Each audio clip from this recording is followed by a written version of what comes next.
Welcome back to Flashbacks. I'm Tony from Comic Book Fans United, and today we're going to be covering episode 14, Fallout.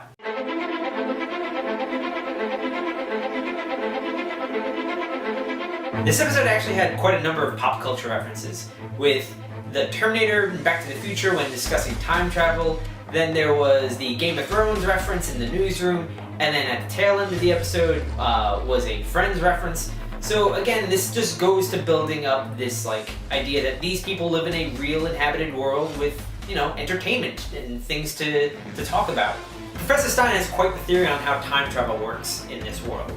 He describes time as this highway that if we could just figure out how to get on the exit to it or get off the exit to it, that we'll be able to figure out how to travel through time, both to the future and the past. And that's where Barry reveals to him that he found out he's already done this, but not yet in his own personal timeline. This is an element that is frequently used in Flash stories, which is time travel. So Cisco not only makes a lot of pop cultural references on this show, he also makes the first meta joke on this show. When talking to Ronnie about the stuff that they've gone through, he makes a comment about dealing with the mist, and he says that he's like, oh man, that was like week 3, which is the 3rd episode in the show. The past few episodes have been focusing heavily on the Firestorm character, and this episode in particular goes into how Ronnie Raymond and Martin Stein are exhibiting qualities of each other now that they've split, and that their brains are on the same wavelength, and they're both exhibiting experiences that the others have felt or are currently feeling at the same time, even though they're in completely different locations. Which is a really nice way to give an idea of how they work together, both as a unit and as an individual.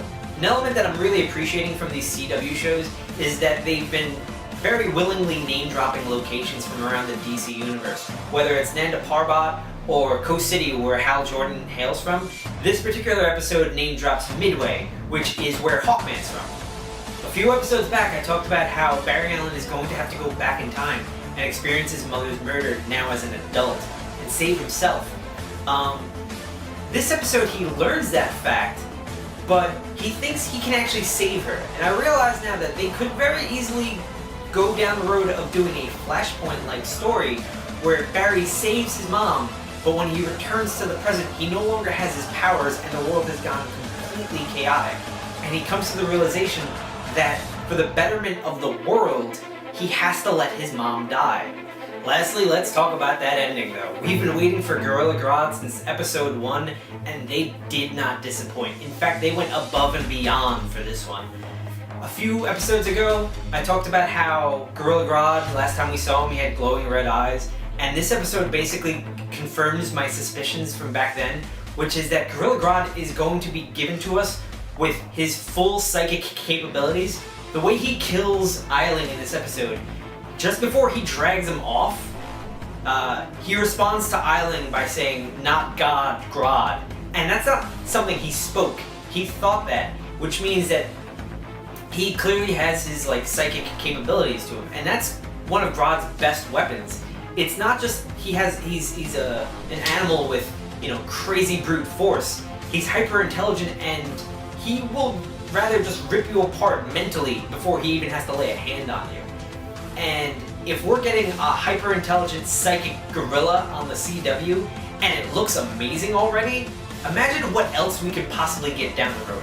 I'm talking Green Lantern, I'm talking crazy sci-fi elements, I'm talking the dark mystical elements in the DC universe. The doors are wide open at this point. And you know what? I openly welcome all the zaniness with open arms. Alright guys, that wraps it up for this episode of Flashbacks, and this will probably be the last one for a little while. Since The Flash is taking a break until March 17th, that means I won't be able to do one of these until then. But when it does come back, it's going to come back with the Harrison Wells reveal episode. It's going to be a time travel episode. There's going to be plenty to talk about. Until then, sound off in the comments below if I've missed anything and on who you want to see show up on the CW DC universe. Personally, I'm ready for Kyle Rayner, and I'm ready for these two. Be sure to like this video, subscribe to our channel, share these videos with anyone on social media, and I will see you guys next time.